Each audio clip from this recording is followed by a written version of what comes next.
हाँ, तो चलिए बच्चों, आज की वीडियो में हम आपको प्रश्नावली 11.1 के 9वें सवाल को बता रहे हैं और इसके आगे जो सवाल दिए गए हैं उनको भी बताएंगे। तो चलिए देखिए, प्रश्नावली 11.1 के 9वें सवाल में क्या लिखा है। यहाँ देखिए लिखा है, एक वृत्तखंड ब्रूच को चांदी के तार से बनाया जाना है। एक वृत्तखंड ब्रूच को चांदी के तार से बनाया जाना है जिसका व्यास 35 मिलीमीटर है। यानी जो वृत्तखंड ब्रूच है उसका व्यास कितना है? 35 मिलीमीटर है। तार को वृत्त के 5 व्यासों को बनाने में भी प्रयुक्त किया गया है। जो चांदी का तार है उसे वृत्त के 5 व्यासों को बनाने में भी प्रयुक्त किया गया है। अब ये जो 5 व्यास है उस वृत्तखंड ब्रूच को 10 बराबर त्रिज्य खंडों में विभाजित करता है, जैसा कि आकृति में दिखाया गया है। देखिए, तो ज्ञात कीजिए पहला नंबर, कुल वांछित चांदी के तार की लंबाई। कुल तार की लंबाई ज्ञात करना है। और दूसरे में ब्रूच के प्रत्येक त्रिज्य खंड का क्षेत्रफल ज्ञात करना है। तो बच्चों, इस सवाल में ये बताया जा रहा है कि एक वृत्तखंड ब्रूच है। वृत्तखंड ब्रूच है, देखिए वृत्तखंड ब्रूच है, एक वृत्त की तरह है, वृत्ताकार है।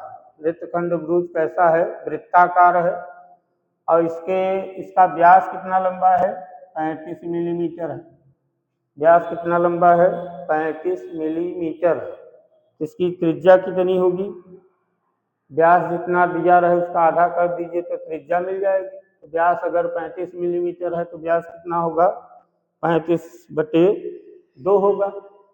आगे लिखा है कि तार को 5 व्यासों को बनाने में भी प्रयुक्त किया गया है।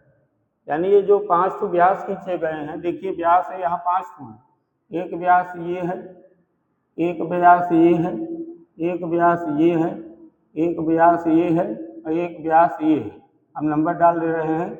देखिए, पहला व्यास ये है, दूसरा ये है, तीसरा ये है, चौथा व्यास ये है, पांचवा व्यास ये है। तो कुल 5 व्यास हैं।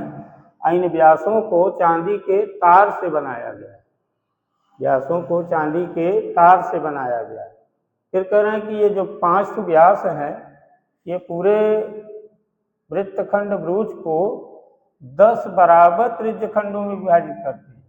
देखिए, ये व्यास पूरे वृत्तखंड ब्रूच को 10 बराबर त्रिज्यखंड, त्रिज्यखंड ध्यान से देखिए, त्रिज्यखंड है। ये क्या है? एक त्रिज्यखंड है। इसी तरह के देखिए त्रिज्यखंड इसमें 10 ठो है। देखिए, पहला यही मान लीजिए, तो पहला, दूसरा, तीसरा, चौथा, पांचवा, छठवां, सातवां, आठवां, नौवां, 10वां, यानी 10 ठो त्रिज्यखंड है।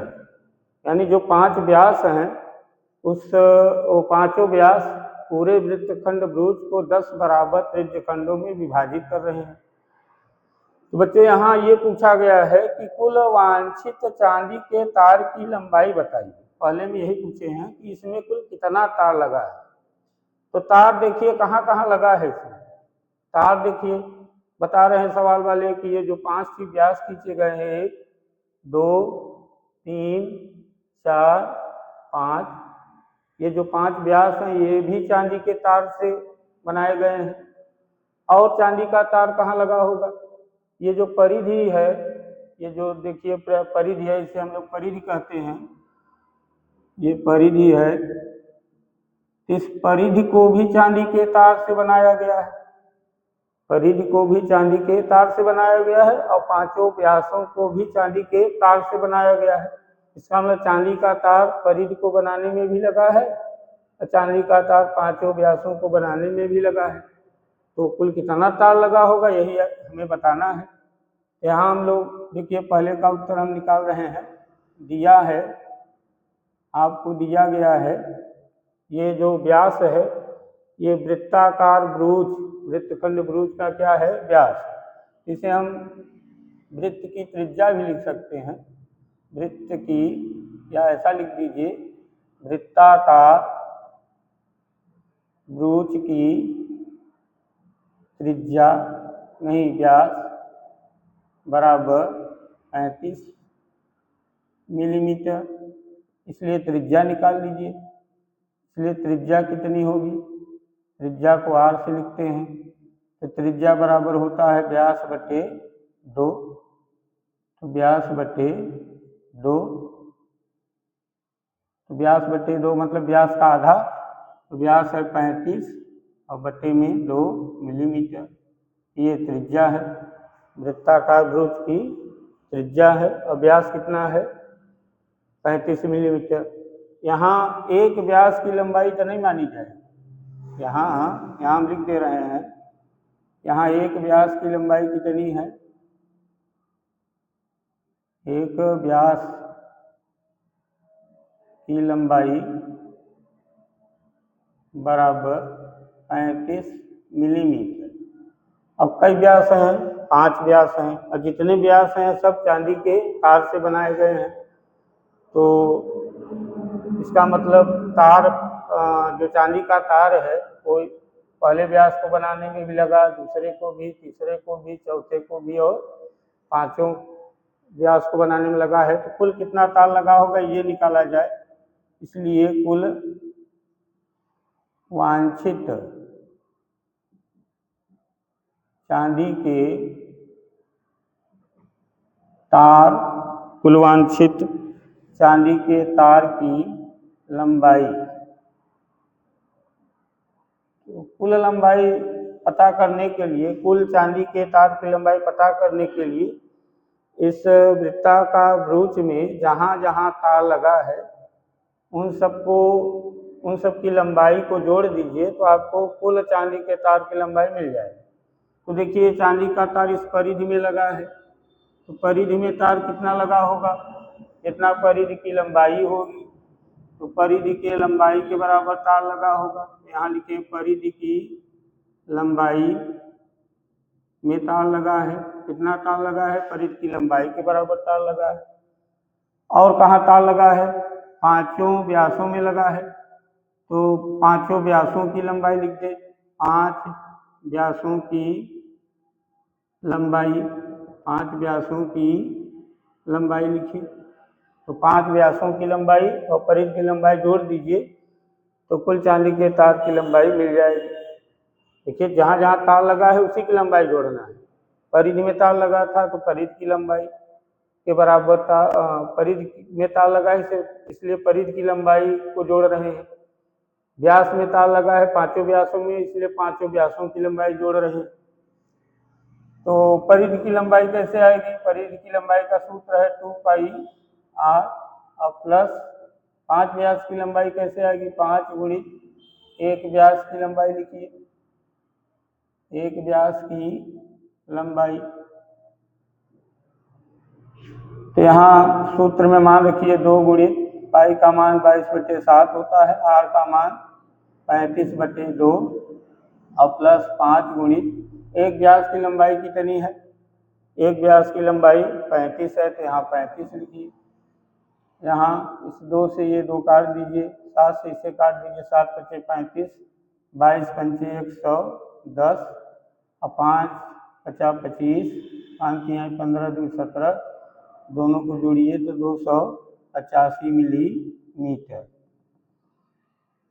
तो कुल वांछित चांदी के तार की लंबाई कितनी होगी, 285 मिलीमीटर, यानी कि कुल 285 मिलीमीटर तार लगा है इसमें। ये पहले पार्ट का उत्तर है। अब देखिए कह रहे हैं कि प्रत्येक जो 10 बराबर त्रिज्यखंड हैं उनमें से कह रहे हैं भुज के प्रत्येक त्रिज्यखंड का क्षेत्रफल ज्ञात कीजिए। तो प्रत्येक त्रिज्यखंड का मतलब एक त्रिज्यखंड का क्षेत्रफल निकाल लिया जाए। तो दूसरा पार्ट, तो त्रिज्यखंड का क्षेत्रफल निकालने के लिए हमें त्रिज्यखंड का कोण भी चाहिए। त्रिज्यखंड का क्षेत्रफल निकालने के लिए हमें त्रिज्यखंड का कोण चाहिए। तो चूंकि 5 व्यास पूरे वृत्त को 10 बराबर त्रिज्यखंडों में बांट रहे हैं, यहाँ लिखा जाए क्योंकि 5 व्यास वृत्त को वृत्त को 10 बराबर त्रिज्य खंडों में विभाजित करता है। 5 व्यास वृत्त को 10 बराबर त्रिज्य खंडों में विभाजित करता है, इसलिए एक त्रिज्यखंड का कोण निकाला जाए।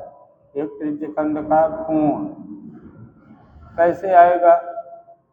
अब देखिए, एक त्रिज्यखंड यही है, इसी का हम क्षेत्रफल निकालेंगे। तो देखिए, एक चक्कर का कोण कितना होता है? 360, यानी केंद्र पर कुल टोटल कोण कितना बनता है? 360। अब पूरे 360 कोण को 10 बराबर त्रिज्यखंडों में बांटा गया है। एक त्रिज्यखंड का कोण निकालने के लिए 360 में 10 से क्या कीजिए? भाग दीजिए। 10 से भाग दीजिए तो कितना आ जाएगा? 0 से 0 कटा, 36/1 बराबर 36 अंश आएगा। एक त्रिज्यखंड का कोण कितना माना जाएगा? 36। इसलिए एक त्रिज्यखंड का क्षेत्रफल निकाला जाए। इसलिए एक त्रिज्यखंड का क्षेत्रफल, यहाँ जो लिखा है प्रत्येक का मतलब एक ही से होता है। एक त्रिज्यखंड का क्षेत्रफल निकाला जाए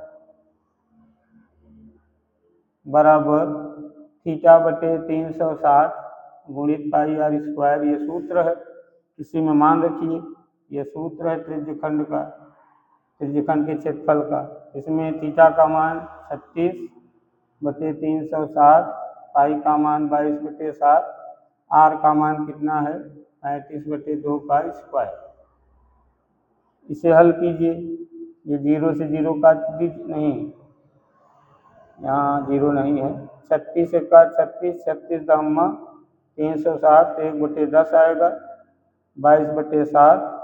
यहाँ 35/2 के ऊपर स्क्वायर लगा है, तो 35/2 को 2 बार लिखिए। 35/2 गुणित 35/2। अब इस 7 से एक 35 काट सकते हैं। 7 बचे 35, तो बचेगा 22/10 गुणित 35 गुणित 35/2 और गुणित 5/2। 22/10, 35/2 गुणित 5/2।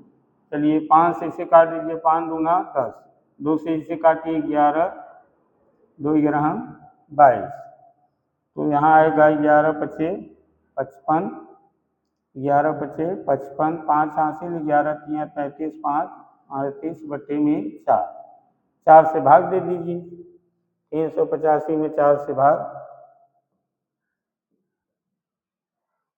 4 9 36, 8 में से 6 घटा 2 5, 4 6 24 और 1 बचा 0.0। 4 दूना 8, 4 पंचे 20, यानी 96.25 मिलीमीटर स्क्वायर। ये इसका उत्तर होगा, 96.25 मिलीमीटर स्क्वायर। ये वृत्तखंड का क्या है? क्षेत्रफल है। एक वृत्तखंड का क्षेत्रफल, एक वृत्तखंड नहीं, सॉरी, एक त्रिज्यखंड का क्षेत्रफल अगर इतना आया है, तो दूसरे त्रिज्यखंड का क्षेत्रफल भी इतना ही होगा, तीसरे का भी इतना ही होगा, चौथे का भी इतना ही होगा। जितने 10 त्रिज्यखंड है, सबका त्रिज्यखंड इतने के बराबर होगा, क्योंकि 10 बराबर त्रिज्यखंड है, यानी जितने त्रिज्यखंड हैं सब बराबर हैं, इसलिए सबका क्षेत्रफल इसी के बराबर आएगा, 96.25 मिलीमीटर स्क्वायर। तो नोट कर लीजिए बच्चों इसे, तब आगे का सवाल बताया जाए। तो चलिए बच्चों, हम इसे मीट दे रहे हैं। अब 10वां सवाल लिखिए। तो चलिए 10वां सवाल हम लिख दे रहे हैं, लिखिए आप लोग। तो 10वां सवाल में देखिए क्या दिखाया गया है।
11वें सवाल में लिखा हुआ है, किसी कार के दो वाइपर हैं, किसी कार के दो वाइपर हैं, परस्पर कभी आच्छादित नहीं होते हैं, परस्पर कभी आच्छादित नहीं होते हैं मतलब एक दूसरे को ढकते नहीं हैं।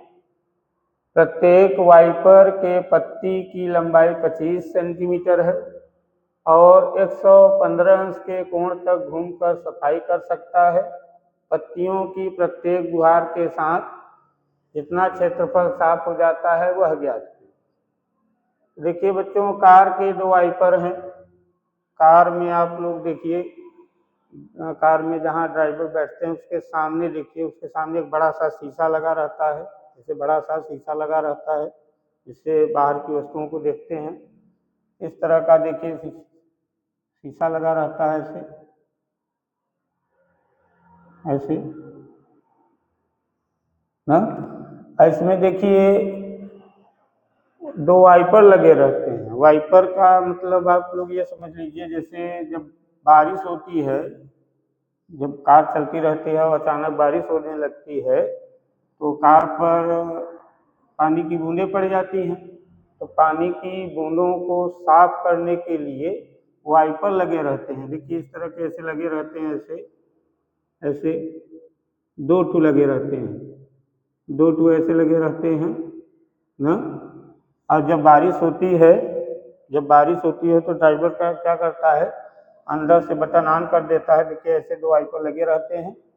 जब बारिश होती है तो इसमें बूंदें पड़ जाती हैं शीशे पर, तो वाइपर बटन ऑन कर देते हैं तो वाइपर ऐसे ऐसे देखिए ऐसे ऐसे पानी को क्या करता है, साफ कर देता है। तो ये जो शीशा है, कांच है, एकदम क्या हो जाता है, साफ हो जाता है। तो अंदर से ड्राइवर को बाहर की चीजें एकदम स्पष्ट दिखाई देती हैं। ये जो वाइपर लगे रहते हैं वो पानी को साफ करने का काम करते हैं। यानी कांच में जो, कांच के ऊपर जो बूंदें पड़ी है उन्हीं को क्या करता है, साफ करता है। या धूल उनके कर पड़ जाते हैं उनको भी साफ कर देता है ना। तो ये जो वाइपर है इसमें जो पत्ती लगी है, वाइपर जो है उसमें जो पत्ती लगी है उसकी लंबाई देखिए सवाल वाले दिए हैं। वाइपर के पत्ती की लंबाई कितनी है, 25। दोनों वाइपर में जो पत्तियां लगी हैं उसकी लंबाई क्या है, 25। तो सबसे पहले हम यही लिख दें हल में कि दिया है वाइपर की पत्ती की लंबाई, वाइपर के पत्ती की लंबाई, वाइपर के पत्ती की लंबाई, लंबाई बराबर, अच्छा वाइपर की जो पत्ती है उसकी लंबाई एक त्रिज्यखंड के त्रिज्या के बराबर मानी जाएगी। अच्छा ध्यान से देखिए, ये जो वाइपर लगा है ऐसे, ये जब ऐसे घूमेगा ऐसे ऐसे, पूरा नहीं घूमता है, मान लीजिए यहीं तक घूमा ऐसे, तो देखिए एक त्रिज्यखंड बनेगा। चलिए देखिए ऐसे ऐसे यहाँ से गया यहाँ से, तो ऐसे देखिए एक त्रिज्यखंड बन जाएगा ऐसे ऐसे। हाँ, तो मान लीजिए यहाँ तक गया पत्ती ऐसे, तो देखिए एक त्रिज्यखंड बनेगा। ये क्या बन गया, एक त्रिज्यखंड बनेगा। अब त्रिज्यखंड बनेगा, यहाँ त्रिज्यखंड का कोण भी होगा, यहाँ क्या होगा, कोण भी होगा। तो कोण तो दिए हैं 115 अंश, 115 अंश का कोण दिए हैं। ये जो पत्ती की लंबाई दिए हैं, पत्ती की लंबाई जो 25 सेंटीमीटर है, ये त्रिज्यखंड की त्रिज्या मानी जाएगी। क्योंकि अगर इसे हम पूरा देखिए ऐसे पूरा ऐसे घुमा दें, एक वृत्त बन जाएगा। तो क्या बनेगा, वृत्त। अगर पूरा घुमा दिया जाए तो क्या बन जाएगा, वृत्त। और तब ये पत्ती की लंबाई क्या मानी जाएगी, वृत्त की त्रिज्या, मतलब त्रिज्यखंड की त्रिज्या। इसे हम लोग वृत्त की त्रिज्या या त्रिज्यखंड की त्रिज्या कह सकते हैं ना। इसे हम लोग वृत्तखंड या त्रिज्यखंड की त्रिज्या कह दें। तो यहाँ हम लिख दे रहे हैं कि वाइपर के पत्ती की लंबाई जो है वो त्रिज्यखंड की क्या है, त्रिज्यखंड की त्रिज्या r बराबर 25 सेंटीमीटर। अच्छा अब ये 115 अंश के कोण तक सफाई कर सकता है। 100 देखिए यहाँ से वाइपर जो घूमा तो इतना घूमा, 115 अंश के कोण तक सफाई कर रहा है। कितना सफाई कर रहा है? 115 अंश के कोण तक सफाई कर रहा है। इसका मतलब त्रिज्यखंड का कोण कितना माना जाएगा? कितना माना जाएगा? 115 अंश त्रिज्यखंड का कोण माना जाएगा। त्रिज्यखंड का कोण कितना माना जाएगा? या ऐसा लिख दीजिए, पत्ती द्वारा बना कोण। पत्ती द्वारा बना कोण वही त्रिज्यखंड का क्या है? पत्ती द्वारा बना कोण यही त्रिज्यखंड का क्या माना जाएगा? कोण माना जाएगा। कोण थीटा बराबर 115। अब पत्ती की प्रत्येक गुहार के साथ जितना क्षेत्रफल साफ हो जाता है उसी का क्या ज्ञात करना है? क्षेत्रफल। पत्ती की प्रत्येक गुहार के साथ जितना क्षेत्रफल साफ हो जाता है उसी का क्या ज्ञात कीजिए? क्षेत्रफल। यानी पत्ती द्वारा साफ किया गया क्षेत्रफल ज्ञात करना है। यहाँ लिखा जाए इसलिए पत्ती द्वारा साफ किया गया क्षेत्रफल। तो देखिए यहाँ पत्ती जितनी जगह को साफ कर रहा है वो एक त्रिज्यखंड है। वो एक क्या है? त्रिज्यखंड। यानी त्रिज्यखंड के बराबर क्षेत्रफल साफ करेगा। यहाँ लिखें त्रिज्यखंड का क्षेत्रफल। तो पत्ती द्वारा साफ किया गया क्षेत्रफल किसके बराबर माना जाएगा? त्रिज्यखंड के क्षेत्रफल के बराबर। इसका सूत्र लिखिए, थीटा बटे 360 गुणित पाई आर स्क्वायर। थीटा का मान 115 बटे 360 गुणित पाई का मान नहीं दिए हैं तो 22 बटे 7 लिखिए। और आर का मान कितना है? 25। तो 25 का स्क्वायर कीजिए।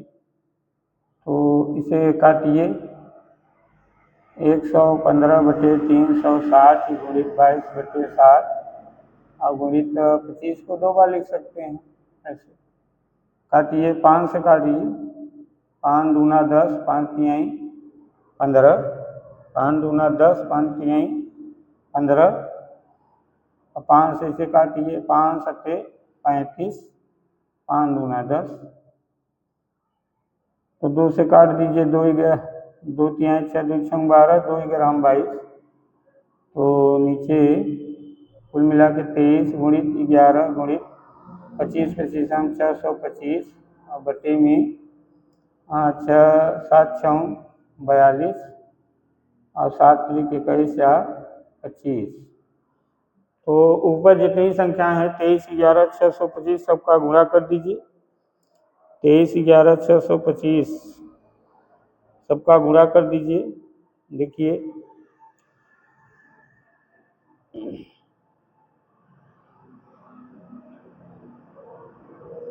तो कितना आएगा? 23 11 625 का गुणा कीजिए। 23 11 और 6 2 5। 23 11 625 का गुणा करेंगे तो 15,008 नहीं 1,58,125 1,58,125 आएगा। तो यहाँ लिखिए 1,58,125 बटे में 252 सेंटीमीटर स्क्वायर। कितना आएगा? अब ये बच्चों एक पत्ती द्वारा साफ किया गया क्षेत्रफल है। एक पत्ती द्वारा साफ किया गया क्षेत्रफल है। अगर दोनों पत्तियों द्वारा साफ किया गया क्षेत्रफल निकालना हो, ये केवल एक पत्ती द्वारा साफ किया गया क्या है? क्षेत्रफल। एक गुहार के द्वारा साफ किया गया क्या है? क्षेत्रफल है। और दोनों पत्तियों द्वारा साफ किया गया क्षेत्रफल ढूंढना हो, इसी में 2 का गुणा कर दीजिए। इसलिए दोनों पत्तियों द्वारा साफ किया गया साफ किया गया क्षेत्रफल बराबर 2 गुणित एक पत्ती द्वारा साफ किया गया क्षेत्रफल, एक पत्ती द्वारा साफ किया गया क्षेत्रफल, एक पत्ती द्वारा साफ किया गया क्षेत्रफल, तो बराबर 2 गुणित एक पत्ती द्वारा साफ किया गया क्षेत्रफल ये है, तो 1 5 8 1 2 5 बटे में 252 सेंटीमीटर स्क्वायर। अब इसे 2 से काट दीजिए, 2 से ये कट जाएगा, 2 1 का 2, 2 दूना 4, 2 6 12, 1 5 8 1 2 5 बटे कितना सेंटीमीटर स्क्वायर। ये दोनों पत्तियों द्वारा साफ किया गया क्या है, क्षेत्रफल है। दोनों पत्तियों द्वारा साफ किया गया क्षेत्रफल है 1,58,125, 1,58,125 बटे 126 सेंटीमीटर स्क्वायर। भाग दे देंगे, इसी में भाग दे दिया जाए 126 से तो आएगा 1254.96, भाग दे दिया जाए तो आएगा 1254.96 सेंटीमीटर स्क्वायर, 1254.96 सेंटीमीटर स्क्वायर। ये बच्चों 11वां सवाल है, इसे आप लोग लगा लीजिए। अब हाँ, तो बच्चों आज की वीडियो यहीं तक। अब प्रश्नावली 11.1 का 12वां सवाल है, 13वां और 14वां सवाल है। 3 सवाल और बचे हैं, इन तीनों सवालों को हम अगले वीडियो में आपको बता देंगे। तब तक के लिए नमस्कार।